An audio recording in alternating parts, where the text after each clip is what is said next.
good morning, or good afternoon, or good night, whatever time you're listening to this, people. You are listening to the Fat Unathletic Nerds talking sports, and history is being made today. This is our first official episode. I am Jack, a.k.a. Lonny, a.k.a. The Knife, alongside my good friend Zach Daniels. How you doing, Zach?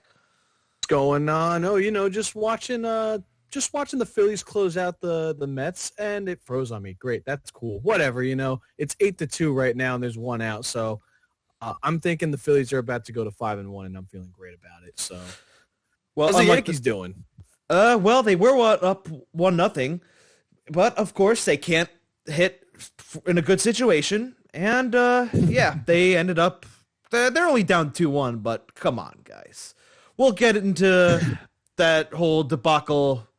That this team's inability to come through in the clutch later in the show. But we will get to that later. We are only 2 days removed from the national championship game. Zach, what do you think of that matchup? Well, I personally wanted Gonzaga to win because I wanted to see the undefeated season. I wanted to see them win their first championship. I know they're a smaller school, right? They're a smaller school. Oh yeah, they're only known for basketball in my mind. I don't really know them for anything else at this point. But really would have loved to see them cap that off. But Baylor came out and they just were a house on fire. They just ran through them like a hot knife through butter, man. It was insane how quickly they came out and just started scoring. It was like they were just nailing threes from everywhere. It was ridiculous. Like, how do you keep up with that? Like, let me see. I got the stats up right here. What the fuck?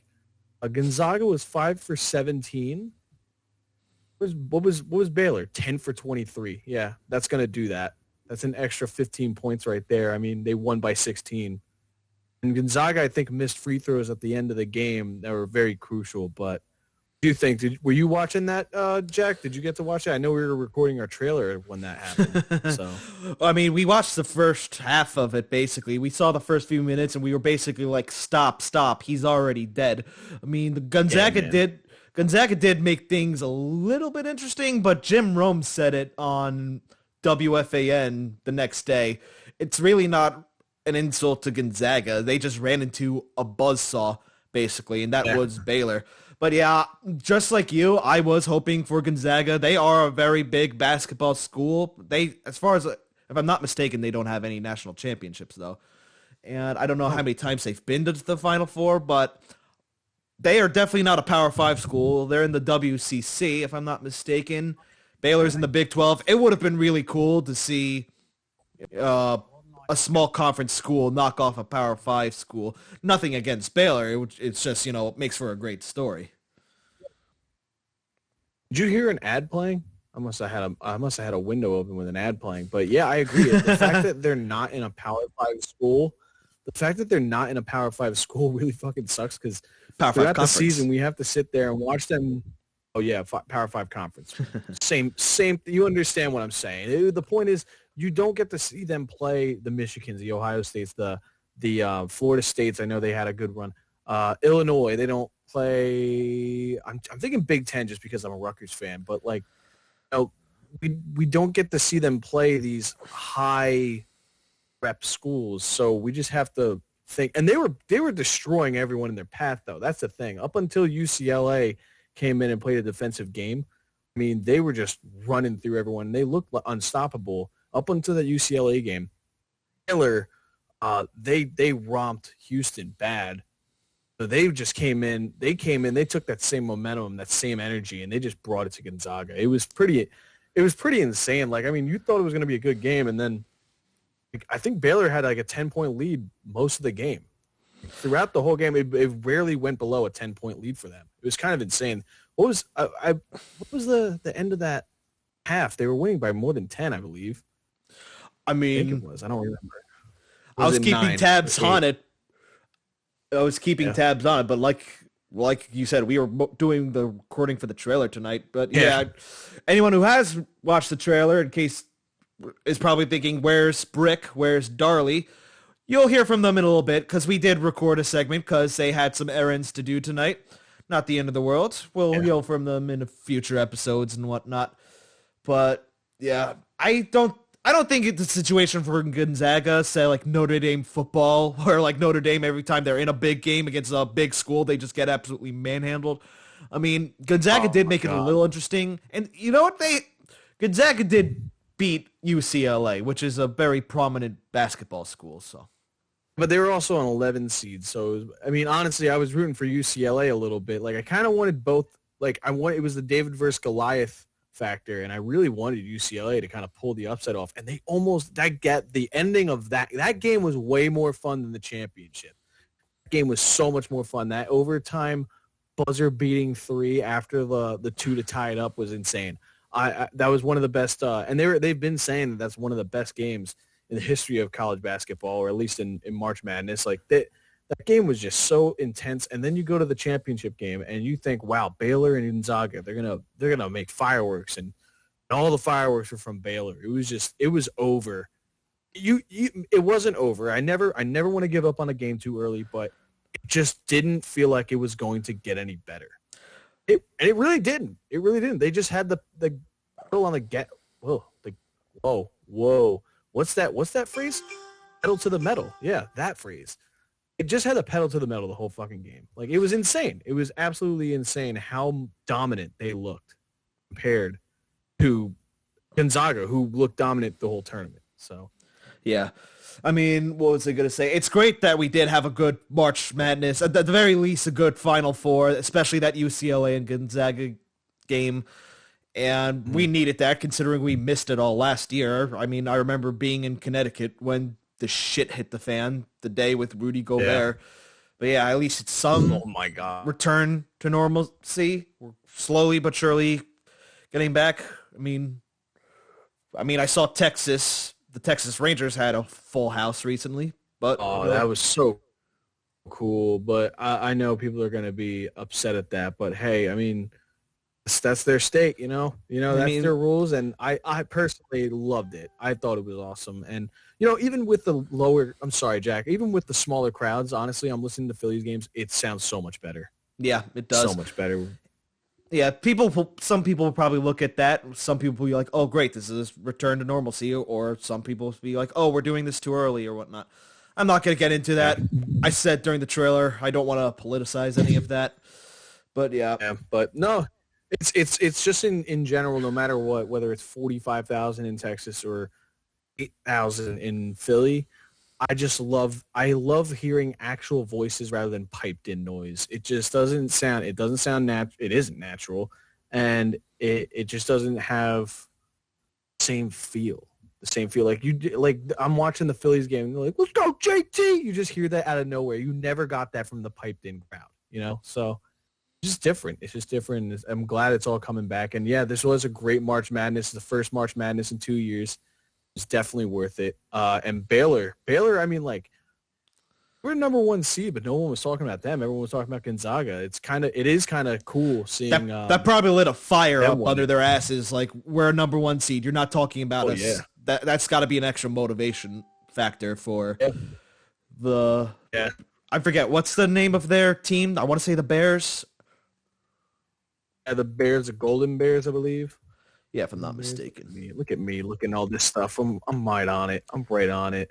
I mean, the Golden Bears. Yeah, I know we talk about, hopefully going to that Jets-Eagles game in December. I mean, I doubt I'm going to go to any New York Ranger games anytime soon. Because, Ranger. Shit. They're not the Golden Bears.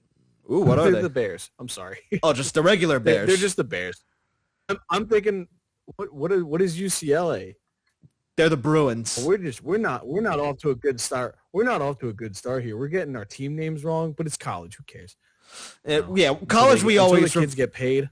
Honestly, I'm not sure how I feel about that. Like, some good friends of mine, they always viewed it that college, to play college sports is more of a privilege than anything, and that if you're on scholarship, you're pretty much getting paid as it is for an education.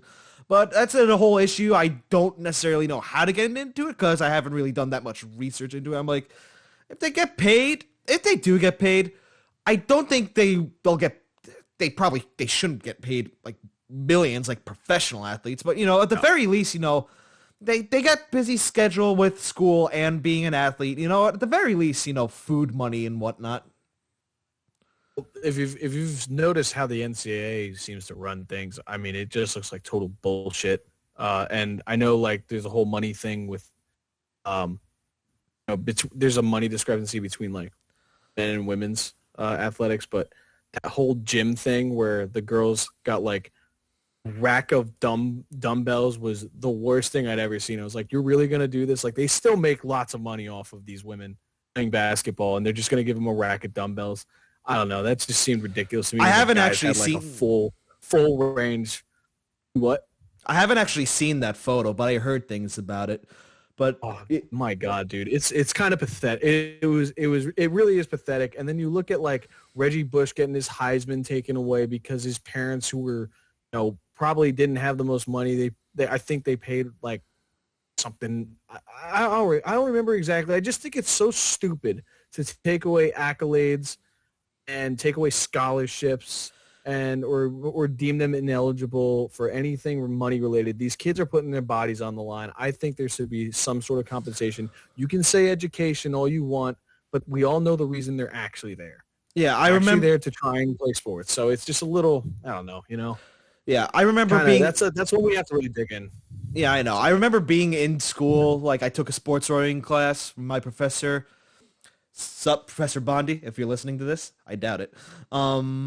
He brought in one of the athletic directors. I forgot what her position was, but years ago, William Patterson football ended up like on a big story that, 3 of their football players went into a store. They didn't realize it was closed. But they still bought and they still paid for something that they came to get. Like they looked at the camera and was like, see, we're leaving money. And, it kind of was like a nice story. And, they were on Good Morning America or something. Because of that, you think the NCAA wouldn't have to get involved with something like that. But, the NCAA basically was like, yeah, as long as they're not getting paid, it's all good. Like the fact that, they have to make sure they're not getting paid for something like that. Come on. That's just micromanaging, I think. Not that who's the defensive end for Washington football team? The young guy, the Chase Young. This year. Chase Young. Chase Young, that's right. Yeah, he got suspended for someone paid for his tickets to go to a football game. He was like a recruit or something. They're bringing up shit from years ago. It makes no sense. Yeah, that's what it was. I mean, what? Yeah, you could get into, the argument whether or not, they get paid or whatnot, but that's just micromanaging at this point. Like, come on. Yeah. NCAA. Oh, yeah. It was something. Oh, okay. Hold on a second. Chase Young borrowed money for girlfriend's flight to Rose Bowl. Wow. How awful to watch him in the Rose Bowl. What a horrible thing he did. Shame on you, Chase Young. You phenomenal football player. God forbid someone gave you a little extra cash to get your girl out to watch you play. Jeez, NCAA. That's another story for another day. But we got off topic there. But yeah, the NCAA can be pretty freaking corrupt at times, I guess. But it was so good to see them back this year. And let's see, Zach. All right, I'll have to edit this part out. You're frozen again. And we're back. For those of you who aren't watching this on YouTube, yeah, we're chatting via Discord, in case you haven't figured it out yet. So, slight technical issues. Yeah, can't wait till the day we start doing this in person.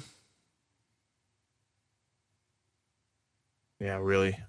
I mean, I'm down to do that whenever you want to do that because I'm so ready to just have a actual conversation in person rather than have to deal with all the disconnecting online and shit. Like, it just gets annoying. Gets in the way.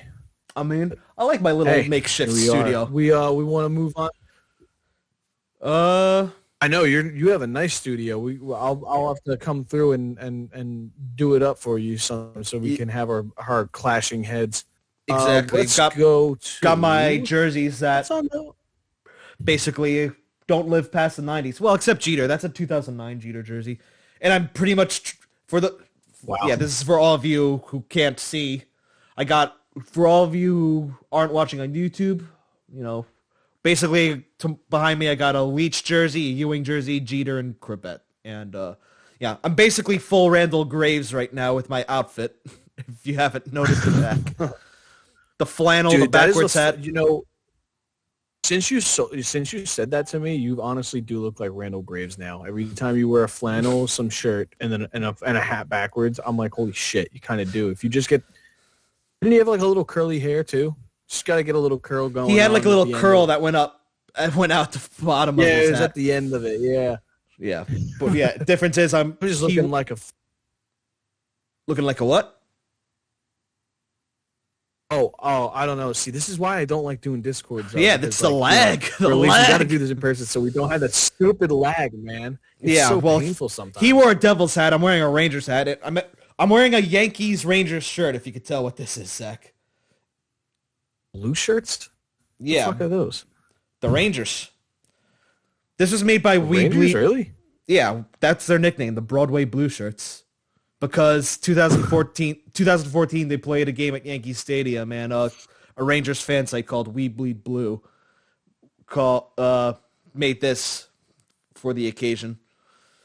And I just realized my video is mirrored. I wonder if I could fix that later.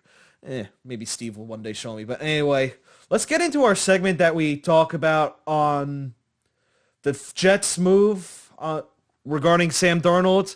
And I'm going to warn anyone listening to this with headphones, you might want to turn it down. I get pretty damn heated, wouldn't you say, Zach?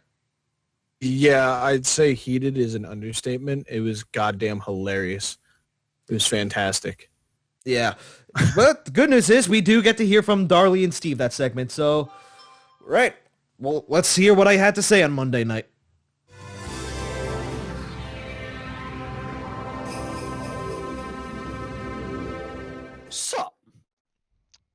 Well. Oh, geez. Can you guys really believe that a quarterback from Brigham Young University is going to go number 2 overall in the draft? I was thinking about that on my ride home today. Before we start, let me throw on my Jet shirt, okay? Hold on 1 second. Okay, I'll let you do that. But I'm serious. I'm driving home and I'm thinking, what person commits to BYU thinking, I'm going to be an NFL star? Well, you know what? At one point, it really wasn't that.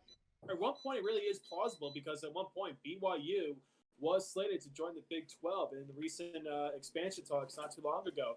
The problem is because of the school's stance on certain political and social issues, the Big 12 kind of opted to not allow them to join the conference. And a lot of people commended the Big 12 for their actions, but commended, meaning good things, not allowing them to old school conference. But you know what, though? I could see the Big 12, I mean, if they ease up on that. They're Mormon, right? Importantly, play games Sundays. Mormon, the right? conference will welcome with open arms. And I could see probably them going to Big 12. It blows my mind. It's like thinking the Rutgers quarterback is going to be the next Brett Favre. So, I mean, all this is to say, today the Jets traded their quarterback, Sam Darnold, and I'm going to pass the mic over to Jack for him to cry and sob and weep about how his garbage franchise continues to be a flaming trash bag. Jack? Oh, man. Jeez.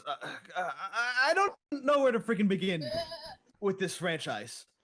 Like, our pick in 2011, I forgot his name, traded him. 2012, traded him.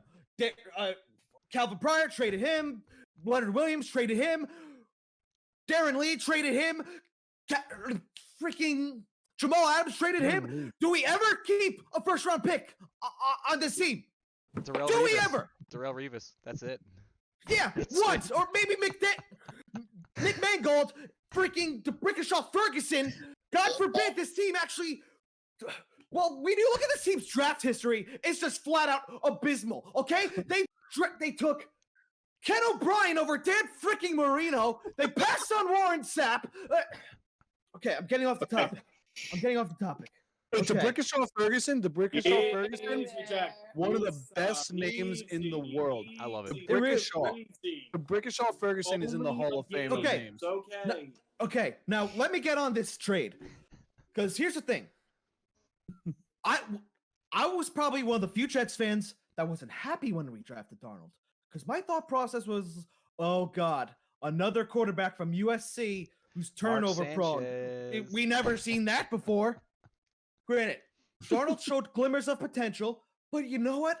I can't fully blame him. The kid was set up for failure when he got here. Todd Bowles, he may have just won a Super Bowl with the Buccaneers, but he works as a defensive coordinator, not as the head coach. And then the great DC, yeah. Christopher Johnson. You pick Adam Gase as the head coach. Oh my God! Yeah, that was. Oh my God! Do we need to send medical assistance to Jack because he's really quite packed? Well, here's the thing. Let me express myself, Dan. I got it. What was that sound? I don't know what sound I just made. It'll be that'll be my rage coming out. It's great too. Yeah, man, I love it. This is the attitude we need. Listen, you guys are Eagles fans, okay? At least you have a Super Bowl. Oh, this is great. So my life has been pure dog shit since like mid-season, watching the Eagles tank and then get rid of their head coach and then get rid of their quarterback and then decide, oh, hey, maybe Joe Flacco might be our answer. So the fact that the Jets can still be somehow worse than the Eagles just makes me feel a little bit better. Just a little. Well, the Texans are giving us a run for the worst run franchise. But here's the thing. That's true. They suck. Like I said, they actually get it. They're like undisputed worst franchise. Like they're like the Jets were like below them, and then like with the Texans moves this entire offseason, all of a sudden just like woo, they're just buried. They're not even 6 feet deep. They're like 12 to like 18, 30 feet deep. They suck. That's a subject for another day. But yeah, now it's inevitable that the Jets are going to draft a quarterback with the second overall pick. It could be Fields. It could be Wilson. It's Wilson. Probably, Wilson, if I had to pick. But listen, he played at BYU. That's hard. Okay, how tough is their schedule? It's not like they're a Power 5 school. But this kid better be the freaking Mormon Mahomes, as they say he is. Okay, Mormon Mahomes. I like that. That's though. what people got a good ring to it. That's pretty fucking dope. People nickname him that. Pretty awesome. But yeah. But Justin Fields, I get RG3 vibes out of him in the sense that his style of play probably works in college, but it doesn't transition well to the NFL, and he's very run heavy. And listen, quarterbacks that run too much are going to get nailed, and they're going to have injury issues, okay? Now, that's a fact. But I wanted the Jets to give Darnold one more chance, okay? Because now he's got a real head coach and Robert Saleh, very least someone who's going to be freaking passionate about his team, not stand there just stare at his clipboard the whole time with his eyes like this. Like, I wanted him, just build around him. I wanted Kyle Pitts. I forget what school he goes to, but he's supposed to be unbelievable. That's a great point because if you look at it this way, Zach Wilson might be one of the top quarterbacks in this draft. Pitts is a once-in-a-generation type tight end. Like, he is unfreaking believable. So he is ridiculous, dude. I honestly, I would have kept Darnold and then build around Pitts because, Jesus, he is a machine. Yeah, I hear he's supposed to be the next Travis Kelce. I don't know if I'd go as far as Gronk, but anyway. I would. I'd say he's going to be like the next – he's like Megatron right now. On him, like he's humongous, and he runs a 4.40. Absurd. I was like, dude, that's a wide receiver. He's absurd. That doesn't make it. He's 250. Yeah. He's 6'6", 250. What the fuck is that? That's not a tight end. That's an anything. Absolutely. That is a murder machine. That's not a tight end. Are you kidding me? That's a scoring monster. That's unstoppable. It's unstoppable in the red zone is what that is. Will he probably look like Gronk when he's got 3 guys trying to tackle him, but it's like those videos of like the Lions trying to take down the elephant, but the elephant just keeps running and they can't get anything? I'm just imagining Megatron lining up as a tight end. That's it. Yeah, but my thing is, what it is. For Sam Darnold, unless he turns out well in Carolina, Which he will. Really, it's gonna happen. I'll be really angry if he does. Keep in mind, I don't know if you guys realize this. He's now reunited with his number 1 target, Robbie Anderson. Yep. Yeah. But Joe Douglas. Joe Douglas. By the way, he also has Christian McCaffrey. He has run CMC. So like, I mean, you don't even have to. All he has to do is like step back and just chuck it to Christian McCaffrey. Like, do your thing and let him run wild because I really hope he doesn't get injured. Like, I'm so tired of running backs getting injured because some of them are so fun that, like, besides Saquon Barkley, he can stay on the sideline. I don't care about him. But bitter Eagles fan. Christian, I love Saquon. So this is for me. I'm a huge Penn State fan and Eagles, so I can't cheer against Saquon. Honestly, I've debated calling him a bust, but not in the sense that he's a bad talent. Not only for the draft position so far. Talent. But he got hurt. I mean, he had a good season, good rookie year. I'm only saying for the injuries. If he becomes an injury prone dude like someone else. Yeah, Steve, but it's like, hey, it's bad news. That's the only way I'm taking. He's obviously when he's on. He needs to stay healthy. He needs to stay. Right. He put up great numbers with a Giants offensive line that was literally just pylons. The Giants, but anyway, actually. But anyway, Joe Douglas, Zach, you talked him up to me, and listen, I trusted him. I liked him from the beginning when the Jets signed him as a GM. He has his fingerprints on 2 or 3 Super Bowl teams, whatever. I trust you, Joe, but you better know what you're doing. You better know what you're doing, Jack. Please. I'm gonna tell you right now, because honestly, after we won the Super Bowl in 2018, I remember thinking I have a lot of friends who are Jets fans, and they're better. Yeah, there it is. But I have a lot of Jets friends who are Jets fans, and honestly, I just feel bad. And then they got Joe Douglas, and I'm like, okay, that's really good. That's really good. And then they had a couple. Well, they got Adam Gase, and I remember Joe Douglas was saying, we're not going to fire him. And I think it was you that was freaking out. They're like, they're not going to fire him. What are you, stupid? It was like, no. He's doing this to look pretty. So he's just going to let Adam have his season, win 1 or 2 games, which they did. And then his ass is out of there. It was all just to be cordial with him and let him run his course. And then, by the way, you got a good, draft spot out of it. Yeah. The only person actively trying to tank in the Jets organization was Joe Douglas. Me personally, I didn't want a new quarterback unless it's Trevor Lawrence, but you know what? It is what it is now. Joe Douglas, when the Jets won that game against the Rams, you just know Joe Douglas was just punching the air. He punching the air yes, absolutely. Jack, he had me. You got so mad your camera froze on my screen. Jeez. All I know is that I think I've been paying attention to them a lot. I also have my buddy Sean, who's a big Jets fan, and one day we want to go to honestly, Eagles play the Jets for Week 17 this year. I actually kind of want to YouTube content. Who knows? Yeah, I think we should go. I think we should go, and I know my buddy Sean would like to go, but I've been talking to him a lot. And honestly, it's every move he's making and the last year's draft, you guys did pretty well.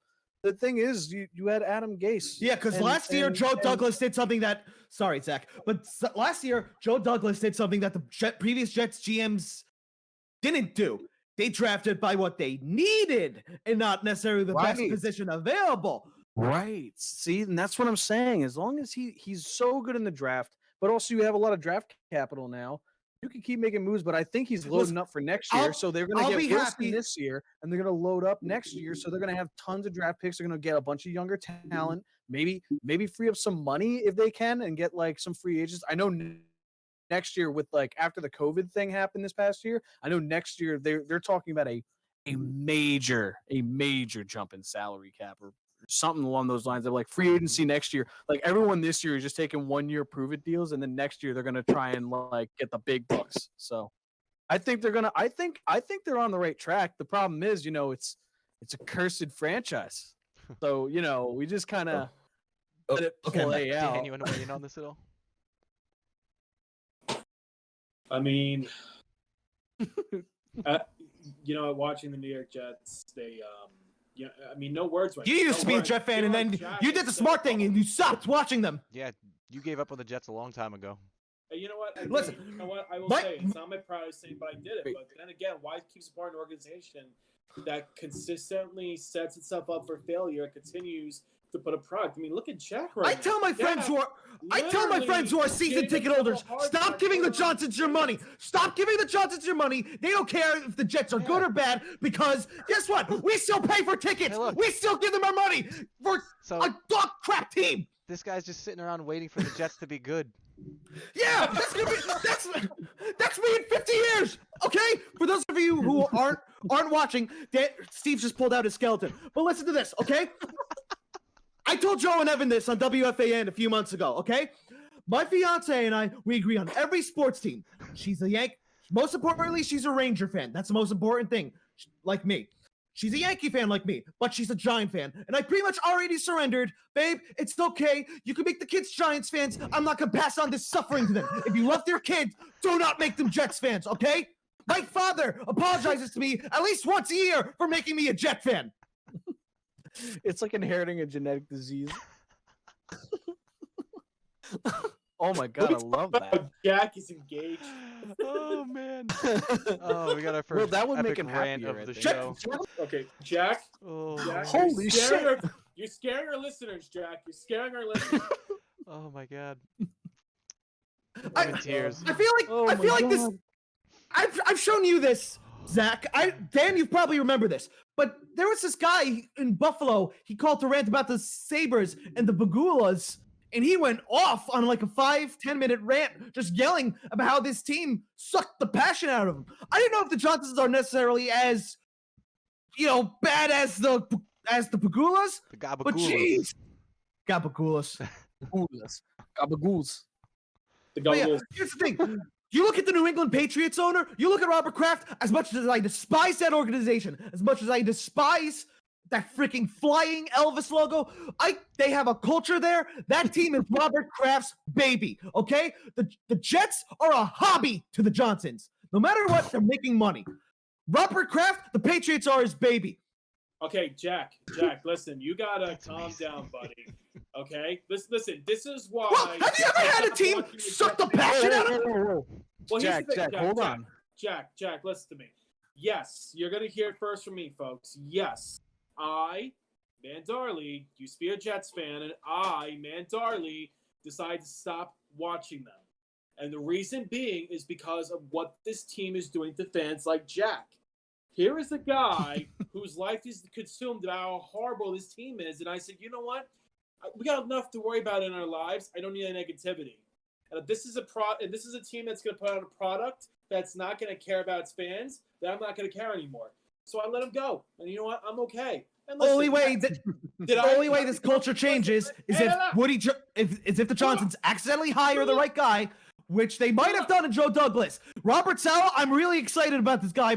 Robert Saleh, if you could do even a quarter of what Bill Belichick did in New England, I will put down the first donation for a statue of you. Okay? Okay, Jack, listen. You need to calm down, buddy. Okay, you're scaring our listeners. They're probably loving it. Calm down. I'm gonna tell you something because you mentioned Geno Smith. I'm gonna tell you something that's gonna at least calm you down a bit. Okay. Now, talking about Geno Smith. At one point, he did play for the New York Giants. Yeah, remember when he broke Eli's consecutive start streak? That was great. Was just gonna say that. Ben McAdoo. Ben McAdoo. Fan thinking of more than a New York fan. Oh man, who's the worst coach? Ben McAdoo or Adam Gase? Remember when someone broke his face? What? Here's the thing. Who broke his face? His offensive lineman, right? In practice because he was talking shit. Yeah. He punched Geno in the face. IKM Polly. IKM Polly. His name is IKM Polly.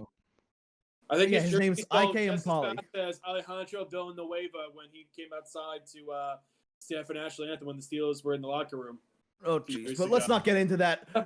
Believe it or not, according to my dad, he grew up when Rich Kotite was coach of the Jets, and he says, believe it or not, Kotite was worse. He said that Kotite was a worse coach than Adam Gase, and Kotite was the coach of the Eagles at one point too, and apparently he had like two major collapses with both the Jets and the Eagles, from what I've heard. I'll give Kotite this. He brought in my boy back here, Wayne Corbett, my favorite football player all time. So he did do that, but still he sucked as a coach, so it didn't matter. Yeah, it's still irredeemable, but yeah. Oh my God! I'm just thinking Geno getting his face broken in preseason is just peak Jets. If you think of a Jets story, it was. And then ironically enough, gave them a chance at the postseason, but they just butt fumbled it away. Week 17 in Buffalo. Rex Ryan, keeping the Jets out of the playoffs since 2011. And all that to say, the Jets in a couple weeks will have the next star out of BYU, Zach Wilson, under center. Just for us to trade him again in another 3 years. 3 years. Well, with that, Jack, let's get a fucking snack. Yeah. Let's go eat a goddamn snack. At least Rex Ryan was good for something. He had some pretty great one-liners. I'll give Rex Ryan this. He was He loved this team, okay? Yeah, I saw that. Blow my eardrums. You're gonna blow my eardrums out, man. Come on, let's be honest. That's great. That's great content, though. Let's be honest. All right, let's land this plane. It is quality. All right. No pun intended, because it's the Jets. As you can see, everybody, the Sandro no trade has actually left some fans, Jets fans, in quite a conundrum. As you can see with Jack here. Obviously, some people can't wait for the direction that the Jets are going to take, and by can't wait, it's just seeing if they can make things better or make things worse than they already are. Well, Dan, Jack, if you keep adding one day that this season that he can have a calm season where he is not ranting on camera, ranting on the audio feed, ranting in his mic, ranting to friends, family. The guy at the supermarket. It's a 17-game season. Yada, yada, yada. I'll tell you what, though, Dan. Be calm and at peace. I'll tell you what. That's what I want the Jets to do. I want the Jets, for Jack, to have a good season enough where Jack is not going to freak himself out. And Jack, I say this with nothing but love and admiration and respect for you. But, oh my goodness. Easy, buddy. Easy. There's more things to life than football and the Jets, and that's what I learned. Sports podcast. You want me to talk like this? You want me to be boring? But listen, I'll tell you this though. 17-game season. I'll consider this a successful season for the Jets if they go like 6-11, 7-10, something like that. I'll consider that a good step in the right direction. 7-10. My thing is this: it's just wrong to say. It really doesn't feel right. How'd you finish? It really does, but I'll tell you what. But the frustration for me is because we just can't seem to hold on to first-round picks, and so let's the Jets trade a first-round picks then. Every year. Yeah, but you're supposed to develop talent, not trade it away. You know Listen, what? Dan, No, if you put a hot if you put a hot bucket in a microwave, you just keep adding time to it again and again and again. Are you gonna ever get your food? Yes. No. So if you keep drafting young talent again, if you keep trading young talent again and again and again and again, are you ever gonna build a? Do you know what you get? Are you ever gonna build a contender? Yeah. Get the skeleton. Guy. Get the skeleton. Jack, hold on real quick. I think Joe Douglas came to the Jets realizing I need to burn this fucking place to the ground. He really did. I think he successfully did. I'm telling you, I think Robert Saleh is going to be a good coach. At least defensive. I can't wait for him. I can't wait for him. You're gonna have a good defense through him. He's gonna want to build his defense, and all you have to do is find those pieces for the offense. And if you get Zach Wilson, I mean, if this kid is actually as good as they say he's going to be, I think Mims. I hate him because he called Philadelphia a trash place or whatever the fuck it was. Fuck him. But only we can call it trash place. Fuck you, guy. Yeah. Corey Davis was a good addition. Didn't they get a tight end? They got no, that was the Patriots. Sorry. They got a tight end, did they? I don't know. They just look better in general. No more Frank Gore. I truly believe. No more Frank Gore. I truly believe that the Johnsons. I truly believe that the Johnsons accidentally hired the right guy to be the GM of this team. I trust Joe Douglas. Yeah, I agree. But it's just Frank Gore should be the starting running back until he dies. Okay. He should just join the Buccaneers so he can get a ring. He should just join the Buccaneers so he can get a ring. Just join Tom Brady. Join the 40 club and get a ring. It was fun when the Eagles had Frank Gore for like 5 seconds. Remember that? Like a couple years ago in free agency, where wasn't it a rumor? Yeah, like he was with. Wasn't it a rumor? For like Didn't it not even come true? 5 seconds. Yeah, it never happened. I was like so hyped for that, and then we didn't have him. That was when he was good, and then like since then he's still serviceable. But the fact that like the Jets were rolling out Frank Gore as their starting running back, I was like, yeah, they're trying to lose. Like, there's not even a thought in my mind. Like, they're going to be upset if they win at this point. And I do agree. I think Joe Douglas definitely like broke some glass the moment they beat the Only Rams. Joe Douglas I was watching that game. I was on my way home from Connecticut because I was listening on the radio, and as soon as Frank Gore got that first down, I don't even know how to describe I was never that disappointed after a win. I think my buddy Sean was too. He was texting me the whole time. At the end, he was just, I hate this team. I hate this team so much. One of my friends said this. I need to divorce my favorite football team. Hey man, that's how I felt about the Eagles in the Chip Kelly era. I was ready to burn it to the ground, but then hung on just a little bit longer, and then there was light at the end of the tunnel, and then Super Bowl happened, and now look, we're back into a tragic hellhole with Howie and Jeff. Yeah, we're back to being angry as shit again. Yeah, the Eagles at least Howie and his crew got you a Super Bowl in your lifetime. I am happy for that. I'm gonna start yelling like him. But then I'm gonna start yelling like Jack if we can do it. Join me. Succumb to your feelings. No, they're not the topic. No, I was totally ready to not be upset the season after the Eagles won the Super Bowl, but then watching Jalen Mills trip over his own dick every other play and Jeff Schwartz couldn't stop a cold, like I wanted to scream. Yeah. So Jim Schwartz. Yeah. The honey I love games. giving up. I love giving up like 3rd and 15s every goddamn drive. Like, oh wow, we got 2 sacks in a row. It's 3rd and 21. Why don't we just have the quarterbacks play on the first down line? Yeah, prevent defense. That always works, especially in the first quarter. Let's do that, and let them catch the ball 15 yards. No one can tackle in the secondary. Gotta love it. Gotta love that. Thank God Ronald Darby's not on this team anymore. By the way, I mean he's on the Washington, whatever the fuck we call him now. WFTs, the stupid fucking name. Unreal. That's the whole thing I don't feel like getting into right now. Yeah. So anyway, let's land our jet plane here about Zach Wilson. Land the jet plane.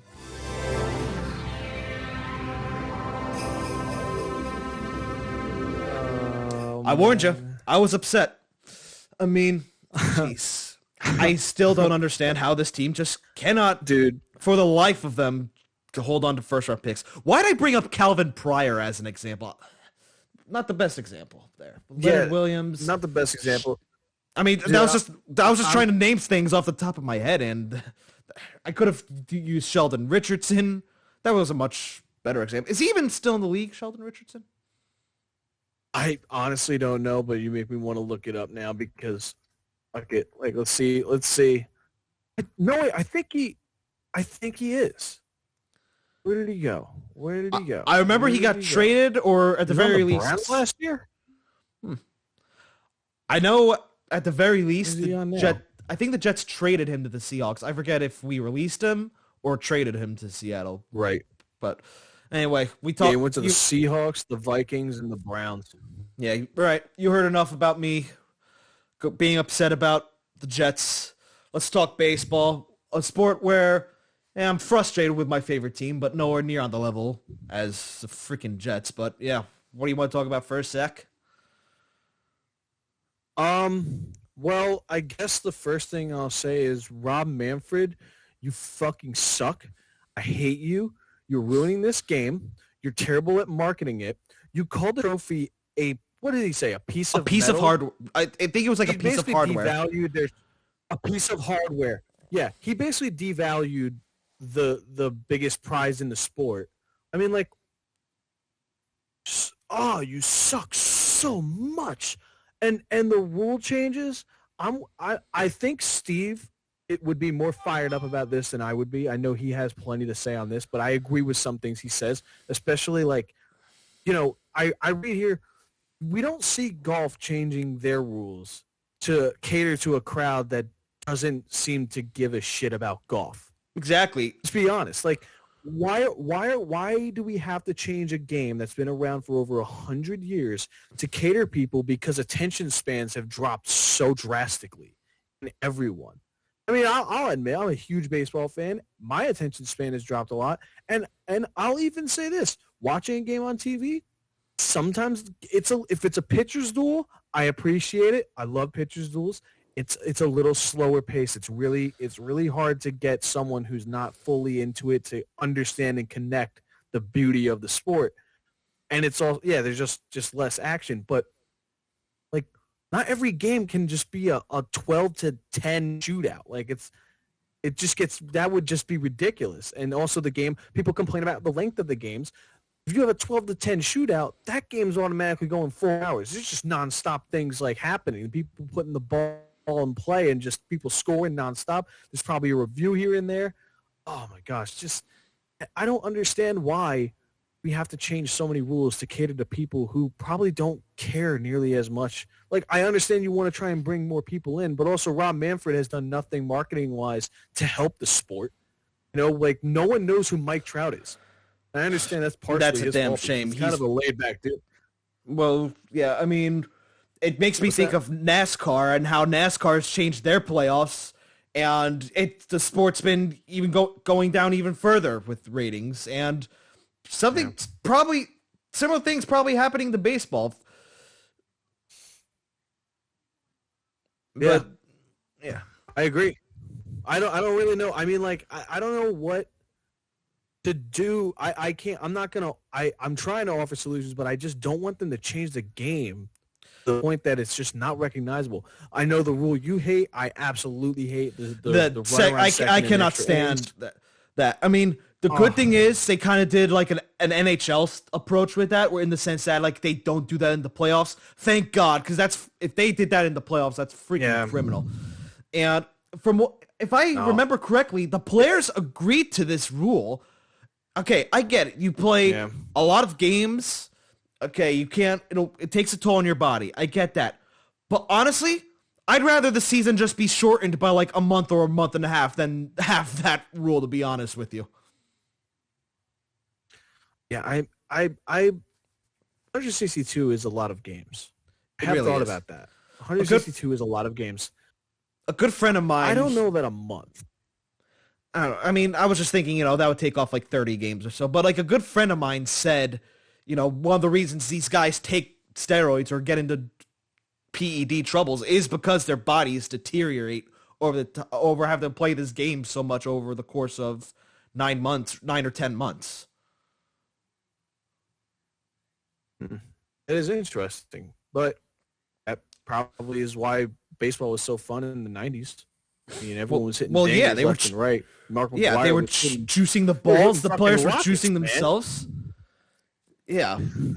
Yeah, I heard they made the ball more dead this year, actually. But that's also because home runs were getting out of hand. Everyone's Justin Verlander was pretty upset about it. Exit velocity now. Yeah, that's a whole other analytic that, really? Yeah, I remember Justin Verlander. I think it was the year Pete Alonso got the home run, broke Judge's rookie home run record. And Verlander, I think, went on some kind of tirade that the balls were juiced or something along those lines. Dude, all I know is I'm with Steve wholeheartedly here now, and I understand people wanting this. But after watching the first couple games, I don't want the DH. I honestly don't want the DH. If the American League pussies want that, they can keep the DH. But honestly, I loved seeing Zach Wheeler go 2 for 2 with 2 RBIs. I loved seeing that. Ian don't Anderson, forget the Japanese Babe Ruth. Dude, honestly, like Shohei Ohtani is going to show out in the American League if he can do both. I mean, like, that dude hit a piss missile right field, and then he threw 101. Or was it the other way around? He threw 101, and then he exited a ball at 110 or 120 or whatever the fuck it was. Dude hits tanks. I would love to see him just keep – I don't know if it's sustainable, but I really hope it is, because then it just goes to prove, like, yeah, pitchers can do this too. Just because a lot of them focus on pitching mostly, like, put them at the batter's plate. If anything, it's a strategy thing too. In the National League, it's really they come up and you're like, oh, it's an easy out. Well, then you have to pinch hit them. Or what happens if that dude all of a sudden slaps a single down the right field line and there's a guy on first and second? Yeah. Oh, wow, look at that. That's an easy run right there. But everyone's just so in love with home runs. Oh, if you're not going to hit a home run, don't even go up to the plate. That's like, you look at the Yankees, it's like, God forbid someone other than DJ LeMahieu hits for contact. But yeah, baseball purists, Like myself, I mean, yeah, I wouldn't be upset if the AL was suddenly like, you know what, let's no more DH or whatever. But yeah, baseball purists are probably thanking the Lord for Ohtani, that he's here, that he could like support the argument, be like, see, we don't need this DH. Yeah. We got guys like him. Yeah. If anything, we need more people like him to show that these guys can do both. I think. I mean, I really hope it's sustainable. It's 162 games. I really hope his arm doesn't blow out. I really hope he doesn't get hurt running the bases or gets hit by a pitch or something. And he did have an injury his rookie season. He did have an injury his rookie season. I forget what it was, though. He was out for a little bit, but I think he came back. I think he got Tommy John. Didn't he? Didn't he get Tommy John? I thought he got Tommy John. He was definitely out his rookie year. I'm 90% sure he came back. I remember being upset that Andujar didn't get the Rookie of the Year that year. But yeah, he did have Tommy. Yeah, he had Tommy. Oh, he did have Tommy John. So he missed a year. Yeah. So that definitely, like, let's hope that, no bad injuries come his way. I don't want injuries to hurt anyone, but especially the guy that's literally revolutionizing the game. He's basically saving, the whole hitting pitcher. Dude, he's a Terminator. It's ridiculous. How does he throw 101 and then just crush a 450-yard? Like, oh wow, what is he? He's 6'4". He's 6'4". What? How much does he weigh? What's this guy's measurables? Probably 220 pounds. I was gonna say like 220 pounds of pure muscle, but all right, I was above like. I was a little high, but all right. No, that's okay because he's yeah. I mean, like he's still fast, isn't he? He's fast as hell too. I mean, like, but it doesn't matter if you're fast. All you need is a good home run trot. I just would rather. I like the strategy of it. I understand, and I was even on board a little bit with the whole DH thing, especially last year. It made last year's like shortened season, that joke of a season, it made it a little bit more watchable for some people. Maybe that they wanted to see more hits rather than a bunch of pinch hitting and pitchers come up to the plate and just kind of stand there with the bat on their shoulders. Like, I hate pitchers. Like, can we not have pitchers do that? That sucks so much. There's certain things about the game, man, and sometimes it's not Rob Manfred and the rules. It's honestly just, I saw the other day, Juris Familia. Was it Juris Familia for the Mets when they beat the Phillies? They had something called a defensive indifference. Have you ever heard of that, Jack? Defensive indifference. If I'm not mistaken, that's like if a guy steals second and the catcher just doesn't even attempt to throw him out. He's just like, all right, you can have it. Yeah. Well, they didn't even do I've known about that for years. Sure Juris Familia. Yeah, I know, but like I think I knew about this, but I was kind of in awe. Like, is this actually what's going on right now? He literally let someone go to second and then to third immediately. Like, there was no stop in between. Like, they got to second and then he ran to third immediately. So basically, Johnny Damon 2009 World Series on that shift, but it wasn't like a shift or whatever. Yeah, not even. Like, Juris Familia was holding the ball and like just. Yeah, he knew it. Like, he kind of knew it. I mean, I know they were winning by 4 at that point, but, like, come on, dude. Wow. I mean, the Mets were probably thinking it wasn't Edwin Diaz. Edwin Diaz. Edlus Diaz. But maybe we could probably use that to segue into our next topic regarding this game that I love. But seems like small balls. I feel like small ball is dying. Everyone's so in love with home runs. And yeah, we don't need it, man. Yeah, I'm watching the Yankees play the Orioles right now. It's April 7th, the time of this recording. They're down 2-1. Yeah, Stanton just swung 3-0 and just fouled this ball off. Thankfully, he didn't pop out. But yeah, like I told you before, God forbid anyone on this team try to hit for contact. And as I said that, Stanton just got a single. Dude, yeah, he's the main culprit of that, man. Yeah, I think he heard me. It's like, God, this guy can't do anything except hit home runs. Hit single. Okay, we need more of that. Yeah, like, dude, we need more people getting on. You need more guys getting on. You need more guys like hitting, just hitting for contact, getting on base, bunting, stealing, sacrifices. Like, you need more of that. Like my old man told me. My old man told me in '98 how that Yankee team. They don't get me wrong. They hit a lot of home runs, but they really knew how to freaking play the small ball game so well. And like that, I could say the same thing about the 2018 Red Sox. Like they hit a lot of freaking home runs, but when they got runners on base, they knew how to freaking work it. Yeah. Honestly, something I'm really proud of the Phillies for this year is it looks like, as of right now, I mean, they're playing kind of small ballish. I know Alec Boehm, a name everyone should watch out for if you watch baseball. He is a tall dude. He's third. He's got some power, but it's not that you should be worried about. It's the fact that last year in a shortened season, he hit 338. He was in the rookie of the year running. He's a candidate. Wow. And so far this year, he's not doing too bad. And today he hit a bomb to left center field, more centerish. He's a small ball guy. Just get on base. That's all you need to do. Just pile up some hits, and then, if someone can crack one over the fence, got more runs that way.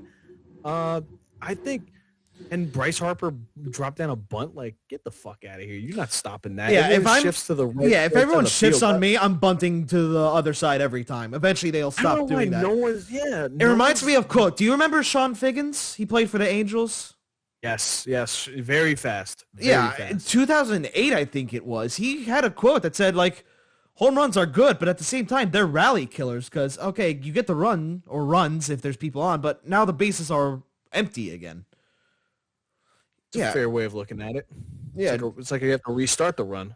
Yeah, I remember, I think it was 2006 or 2007. Derek Jeter didn't hit a home run until, like, early May. And, they interviewed him after the game because they won. They were like, so how's it feel to hit a home run, Derek? And Derek's just like, it's more of an accident if I hit a home run. Like, I'm just trying to get on base. But, Yeah.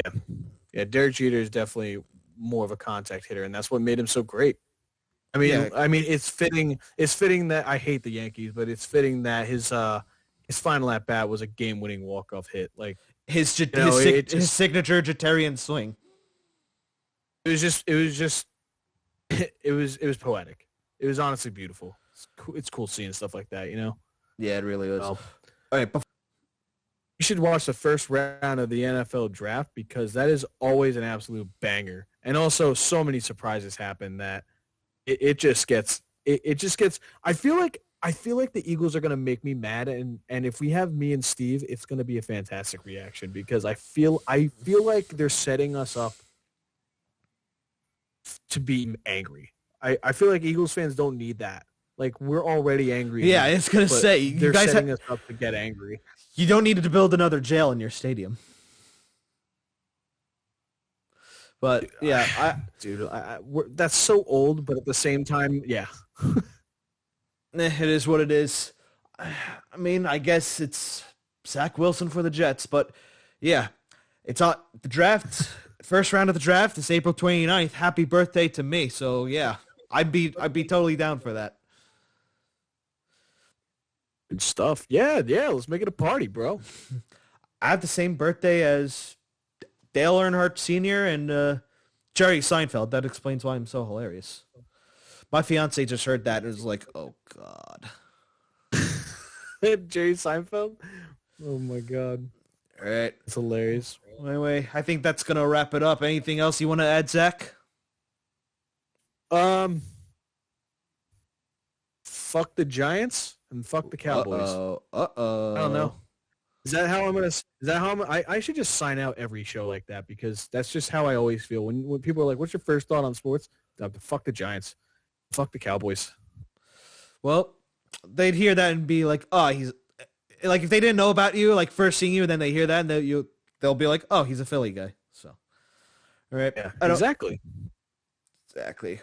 Well, anyway, for those of you who listened, thank you very much for tuning in Be sure to subscribe to us on all our platforms. If you're watching this on YouTube, be sure to subscribe and leave a like. This is Lonnie alongside Zach Daniels. Have a wonderful night, everyone. Peace out.